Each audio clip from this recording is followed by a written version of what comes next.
कहानी की शुरुआत एक छोटे हवाई जहाज से होती है जो ग्वाटेमाला से ह्यूस्टन की ओर उड़ान भरता है। रास्ते में अचानक इसका जीपीएस सिस्टम काम करना बंद कर देता है। पायलट रास्ता भटक जाता है। प्लेन में कुल 8 यात्री सवार है जो इस बात से पूरी तरह अनजान है कि उनका विमान खतरे में है। प्लेन का पायलट ओक्टावियो, उसे लगता है कि किसी ने जानबूझकर विमान के सिस्टम के साथ छेड़छाड़ की है, मानो कोई अनजान शक्ति उन्हें नुकसान पहुंचाने की कोशिश कर रही हो। जैसे जैसे स्थिति बिगड़ती है, ओक्टावियो को एहसास होता है कि अंत निकट है, फ्यूल भी खत्म होने की कगार पर है। ओक्टावियो अपनी गर्लफ्रेंड के लिए एक आखिरी मैसेज रिकॉर्ड करता है। तभी प्लेन में जोरदार झटके लगने शुरू होते हैं। यात्री घबरा जाते हैं और केबिन में अफरा तफरी मच जाती है। ओक्टावियो कंट्रोल बनाए रखने की पूरी कोशिश करता है, लेकिन विमान धीरे धीरे नीचे की ओर जाने लगता है। आखिरकार यह घने जंगल में पेड़ों से टकराता हुआ भयानक रूप से क्रैश कर जाता है। इतना खतरनाक क्रैश होने के बाद भी सभी यात्री बच जाते हैं। एयर होस्टेस को छोड़कर प्लेन में मौजूद किसी भी शख्स की जान नहीं जाती। ये सभी एक दूसरे को संभालते हैं। पायलट के सीने में एक मोटी लकड़ी घुस जाती है, पर उसकी सांसें अभी भी चल रही थी। यहाँ पर किसी के भी मोबाइल में नेटवर्क नहीं होता।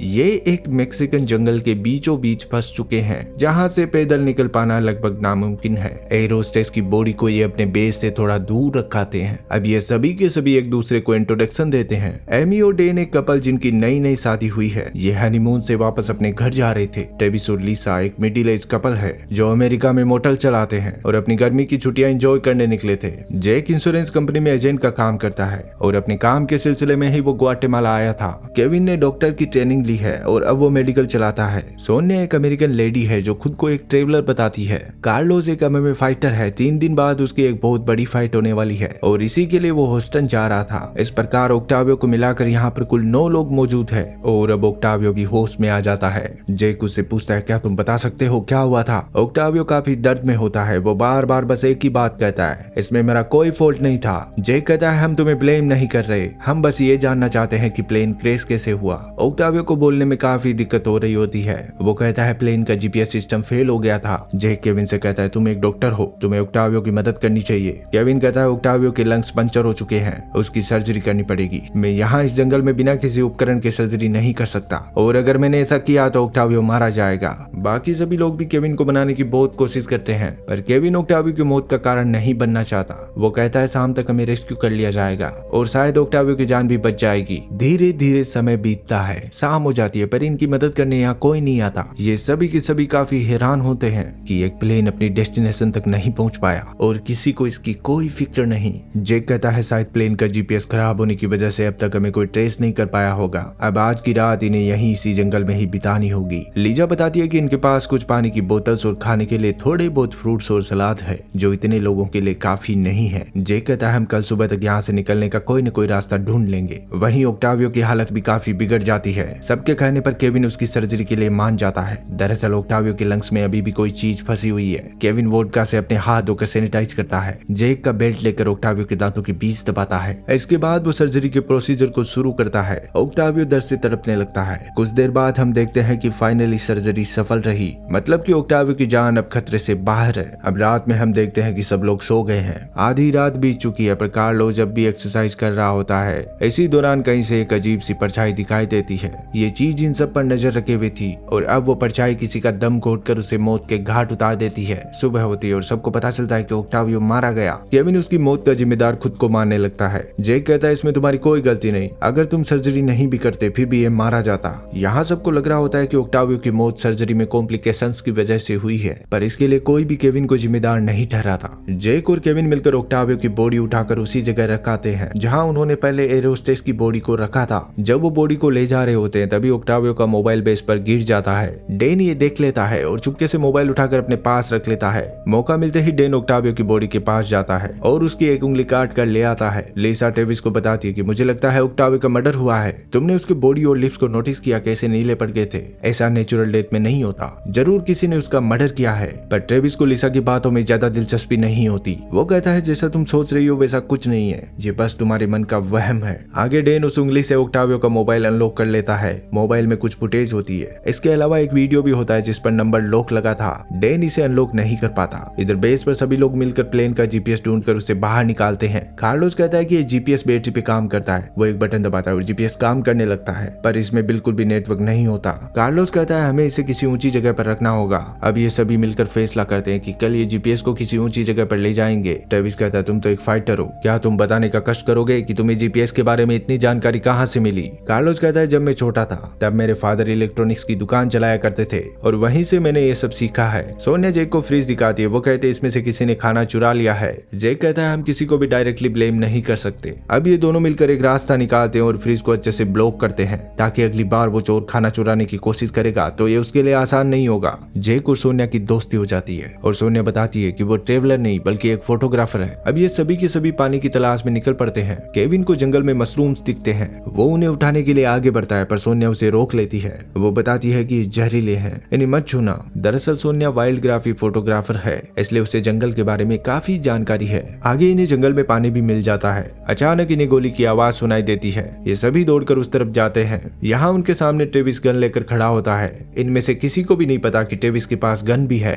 ट्रेविस बताता है कि शिकार करना उसकी हॉबी है और अभी अभी उसने एक बंदर का शिकार किया है जो रात में हमारे डिनर के लिए काफी होगा। अब रात में केविन अपनी बियर्ड सेव करता है। कुछ लोग पानी को गर्म करके पीने लायक बनाते हैं और बाकी बचे लोग उस मंकी को पकाकर खाना तैयार करते हैं। एमी को ये खाना बिल्कुल पसंद नहीं आता। वो अपना हिस्सा ट्रेविस को दे देती है। अगली सुबह ट्रेविस की हालत बिगड़ जाती है, उसके मुंह से झाग निकलने लगते हैं। लिसा हेल्प के लिए चिल्लाती है, सब लोग दौड़कर आते हैं। केविन ट्रेविस को चेक करता है। लिसा सबको बताती है कि कल रात खाना खाने के बाद से ही उसकी तबीयत बिगड़ने लगी थी। एमी को शक होता है कि कहीं खाने में जहर तो नहीं था। डैन कहता है पर वो खाना तो हम सबने खाया था। केविन कहता है इसे फूड पॉइजन हुआ है, जल्दी से सोल्ट लेके आओ। एमी दौड़कर प्लेन में जाती है लेकिन वो देखती है कि फ्रिज को किसी ने ब्लॉक कर दिया है। वो उसे खोलने की बहुत कोशिश करती है पर नहीं खोल पाती और तब तक इधर ट्रेविस की भी मौत हो जाती है। लिसा अपना दिमागी संतुलन खो बैठती है। वो कहती है तुम में से ही किसी ने ट्रेविस के खाने में जहर मिलाया था। सोनिया को लगता है फ्रिज को ब्लॉक करने का आइडिया उसका था। अगर वो ऐसा नहीं करती तो टाइम पे ट्रेविस के लिए सोल्ट मिल जाता। केविन कहता है अगर सोल्ट मिल भी जाता फिर भी ट्रेविस के बचने के चांस नहीं थे, मतलब कि उसकी मौत तय थी, तो इसके लिए तुम खुद को जिम्मेदार ठहराना बंद करो। डैन कहता है वो जहरीले मशरूम्स हो ना हो, किसी ने खाने की एक प्लेट में वो मशरूम्स मिला दिए थे।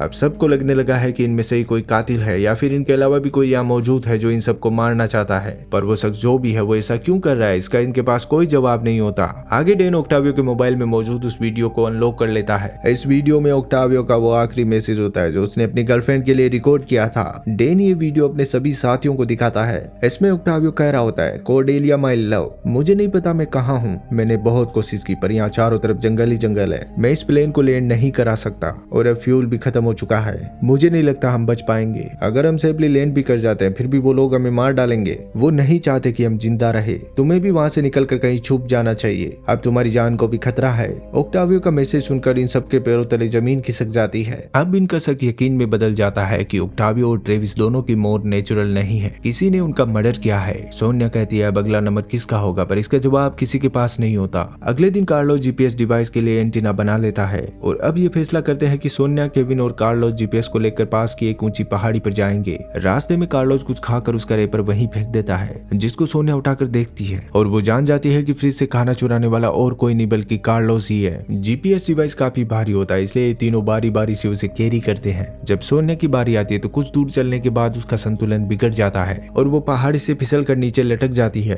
अपनी जान पर खेलकर सोनिया उस जीपीएस डिवाइस को बचाती है और केविन सोनिया का हाथ पकड़कर उसे ऊपर खींच लेता है। फाइनली ये तीनों पहाड़ी के टॉप तक पहुंच जाते हैं। कार्लोस जीपीएस डिवाइस को वहां सेटअप करता है और अब उसमें सिग्नल भी आ जाता है, पर इनके मोबाइल में अभी भी नेटवर्क नहीं होता। अंधेरा होने से पहले इन तीनों को अपने बेस पर वापस लौटना होगा, इसलिए तीनों की तीनों बेस की तरफ निकल पड़ते हैं और अंधेरा होने से पहले अपने अड्डे पर पहुंच भी जाते हैं। अब इन सब के पास एक उम्मीद है कि जल्दी इन्हें कोई बचाने आ जाएगा। रात में सभी लोग सो जाते हैं और कार्लोस हमेशा की तरह एक्सरसाइज कर रहा होता है। तभी एक बार फिर उसी परछाई को दिखाया जाता है जिसने ऑक्टावियो को मार डाला था। जैसे ही कार्लोस घूमता है एक मास्क पहना आदमी उसके सामने होता है और ये मास्क भी कार्लोस का ही है जिसे वो अपनी फाइट के दौरान यूज किया करता था। इससे पहले कि कार्लोस कुछ समझ पाता वो आदमी कार्लोस को मौत के घाट उतार देता है। अगली सुबह सब लोग देखते हैं कि कार्लोस बेस पर नहीं है। सोनिया सबको बताती है कि उसी ने फ्रिज से खाना चुराया था। जैक कहता है जो भी हो हमें उसे ढूंढना होगा। केविन कहता है तुम्हें नहीं लगता यहाँ कार्लोस के अलावा भी कुछ अजीब है, जीपीएस लगाने के बाद भी अब तक हमें कोई बचाने क्यों नहीं पहुंचा।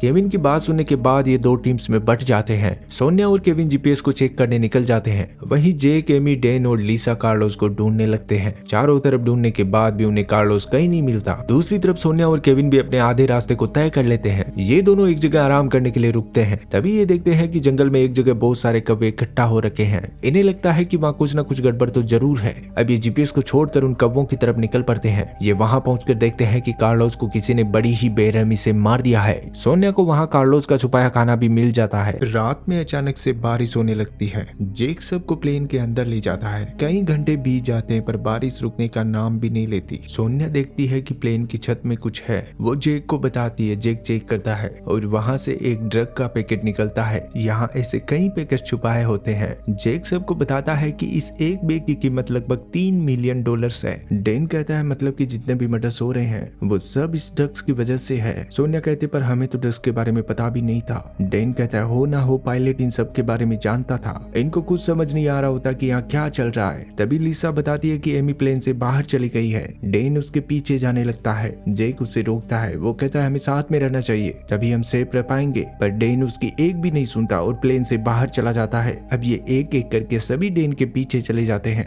इधर हम एमी को देखते हैं जिसके सामने एक रेनकोट पहना आदमी खड़ा होता है। तभी लिसा वहाँ आकर उस आदमी को गन पॉइंट पर ले लेती है। लिसा एमी से कहती है जल्दी से जाकर सभी को यहाँ बुला कर लाओ और एमी बिल्कुल ऐसा ही करती है। वो बाकी सभी साथियों को बुलाने चली जाती है पर एमी के जाने के बाद वो आदमी बड़ी ही चालाकी से लिसा को मौत के घाट उतार देता है। जब तक सब लोग यहाँ पहुँचते हैं तब तक बहुत देर हो जाती है। सोनिया सबको बताती है कि लिसा ने एक दिन पहले उसे बताया था कि जेक ये सारे मर्डर कर रहा है पर इसका उसके पास कोई प्रूफ नहीं था। फिर जंगल में सोनिया को जेक का पर्स मिला जिसमें कई सारी अलग अलग नाम से आईडीज थी। साथ ही उसे जेक की गन भी मिली। सोनिया की बातें सुनने के बाद ये सब लोग मिलकर जेक को बंदी बना लेते हैं। अब ये फैसला करते हैं कि केविन जेक के पास रुकेगा। वहीं बाकी बचे 3 लोग सोनिया, एमी और डेन जीपीएस को चेक करने जाएंगे। केविन जेक को सच बताने के लिए कहता है पर वो हर बार बस एक ही बात दोहराता है कि मैंने किसी को नहीं मारा। इधर ये तीनों उस पहाड़ी की चोटी तक पहुंच जाते हैं। सोनिया देखती है कि किसी ने जीपीएस से एंटीने का वायर निकाल दिया था। वो उसे ठीक करती है। फिर ये तीनों वापस अपने बेस की तरफ निकल जाते हैं। अब सोनिया जेक से इंटेरोगेशन करती है। सोनिया जेक को पसंद करने लगी और उसका दिल नहीं मान रहा कि जेक ने ही सबको मारा है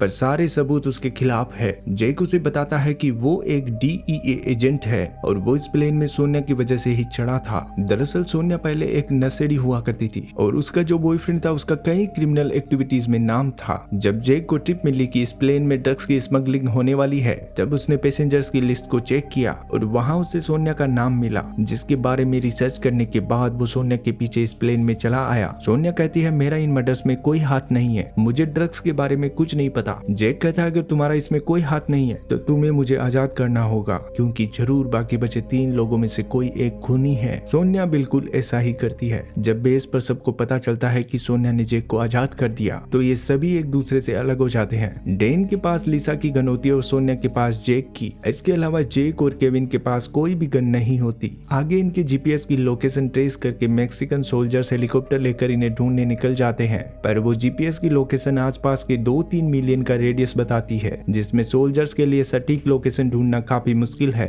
अब इन सभी को गोली चलने की आवाज सुनाई देती है। सोनिया दौड़कर जाती है। वो देखती है कि डेन और एमी को किसी ने मार दिया है और तभी वहाँ जेक और केविन भी पहुंच जाते हैं। केविन धीरे से डेन और एमी के पास जाता है और अचानक गन उठाकर सोनिया पर तान देता है। अब ये दोनों एक दूसरे पर इल्जाम लगाने लगते हैं। जेक को हेलीकॉप्टर की आवाज सुनाई देती है पर फोग की वजह से सोल्जर्स इन्हें देख नहीं पाते और वो इनके ऊपर से गुजर जाते हैं। जेक कहता है हमें आग जलानी होगी ताकि हम सिग्नल देकर हेलीकॉप्टर को अपनी तरफ बुला सके। केविन अपनी गन फेंक देता है पर वो इन दोनों के साथ जाने से इनकार कर देता है। सोनिया और जेक केविन को वहीं छोड़कर उस जीपीएस वाली पहाड़ी की तरफ जाने लगते हैं। रास्ते में जेक बताता है कि वो शादीशुदा है और उसकी वाइफ भी एक एजेंट है। तभी इन्हें फिर से गोली चलने की आवाज सुनाई देती है। ये दोनों जंगल में जाकर देखते हैं तो वहाँ केविन को किसी ने मार दिया था। उसका चेहरा पानी में होता है जिसे मछलियों ने बुरी तरीके से बिगाड़ दिया था। जेक और सोनिया समझ जाते हैं कि जरूर यहाँ इनके अलावा भी कोई मौजूद है जिसने सभी को मारा है। अब ये दोनों एक पल की भी देरी किए बिना पहाड़ी की तरफ निकल जाते हैं। यहाँ बहुत सारा फोग होता है। इनका जीपीएस भी बिल्कुल ठीक था। सोनिया कहती है मैं कुछ लकड़ियां लेकर आती हूँ, हमें आग जलाकर सिग्नल देना होगा, इस बार हम हेलीकॉप्टर को मिस नहीं कर सकते। हालांकि जेक उसे रोकता है। वो कहता है मुझे भी साथ लेकर चलो पर जेक की हालत बहुत खराब होती है इसलिए सोनिया को अकेला ही जाना पड़ता है। कुछ देर बाद जेक को सोनिया की चिल्लाने की आवाज सुनाई देती है और हमें दिखाया जाता है कि सोनिया को किसी ने मार दिया है।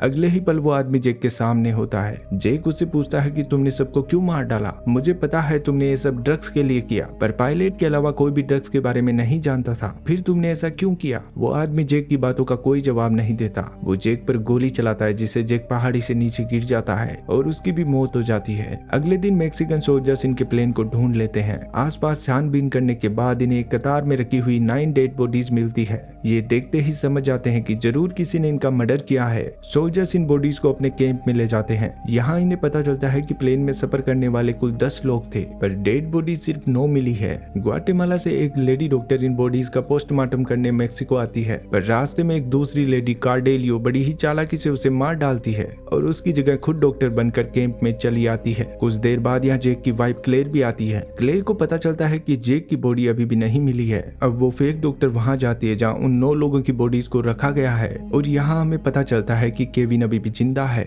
दरअसल उसने पेसमेकर का यूज करके अपनी दिल की धड़कनें बंद कर ली थी, जिससे सोल्जर्स उसे भी मरा हुआ समझकर यहाँ ले आए और जो लेडी यहाँ फेक डॉक्टर बनकर आई है वो केविन की साथी है। केविन यहाँ रखी 8 डेड बॉडीज के साथ चीर फाड़ करके उनमें से वो ड्रग्स के पैकेट्स निकालता है। ये पूरा का पूरा षड्यंत्र केविन ने ही बनाया था। केविन और उसकी साथी कार्डेलियो सारे ड्रग्स के पैकेट लेकर यहाँ से निकल जाते हैं और जाते जाते वो इस पूरे रूम को आग लगाकर उड़ा देते हैं। अब केविन के खिलाफ कोई भी सबूत नहीं बचता है। सारी की सारी बॉडीज उस आग में जलकर खाक हो जाती है। मैक्सिकन सोल्जर्स भी इन्हें नहीं रोक पाते। आगे जेक को भी जंगल से रेस्क्यू कर लिया जाता है। जेक की हालत काफी खराब होती है, उसे हॉस्पिटल में भर्ती कराया जाता है। जेक की टीम उससे मिलने हॉस्पिटल में जाती है और अब जेक पूरी कहानी बताता है। वो कहता है हम कभी नहीं समझ पाए कि इन सब के पीछे केविन है। जब प्लेन क्रैश हो गया था तब केविन को लगा कि उसका माल उसके हाथ से निकल जाएगा, इसलिए वो एक एक करके सबको मारता गया और लास्ट में एक डेड बॉडी को खुद के कपड़े पहनाकर उसका चेहरा पूरी तरीके से बिगाड़ दिया, जिससे मुझे भी विश्वास हो गया कि केविन मारा गया है। फिर उसने सभी बॉडीज में वो ड्रग्स के पैकेट छुपा दिए और खुद भी चालाकी से एक डेड बॉडी बनकर उन बॉडीज के साथ ही चला आया। इसके बाद उसने मैक्सिकन कैंप पर हमला करवाया और अपना माल लेकर बड़ी ही चालाकी से वहां से निकल गया, इससे पहले कि केविन देश छोड़कर चला जाए। जेक अपनी टीम के साथ उसे पकड़ने के लिए निकल जाता है। इधर केविन अपनी साथी कार्डेलियो को ड्रिंक में जहर मिलाकर मार डालता है, क्योंकि वो जान गया था कि कार्डेलियो ओक्टावियो के साथ मिली हुई थी। दरअसल ओक्टावियो ने जो लास्ट मैसेज अपनी गर्लफ्रेंड को भेजा था वो गर्लफ्रेंड कार्डेलियो ही थी। इसके बाद केविन सारा ड्रग्स लेकर अपने प्राइवेट प्लेन से निकल जाता है। जेक उसे रोकने की बहुत कोशिश करता है। वो उसके प्लेन पर गोलियां भी चलाता है, पर इसका कोई फायदा नहीं होता। कुछ दूर जाने के बाद केविन देखता है कि उसका फ्यूल खत्म हो गया है।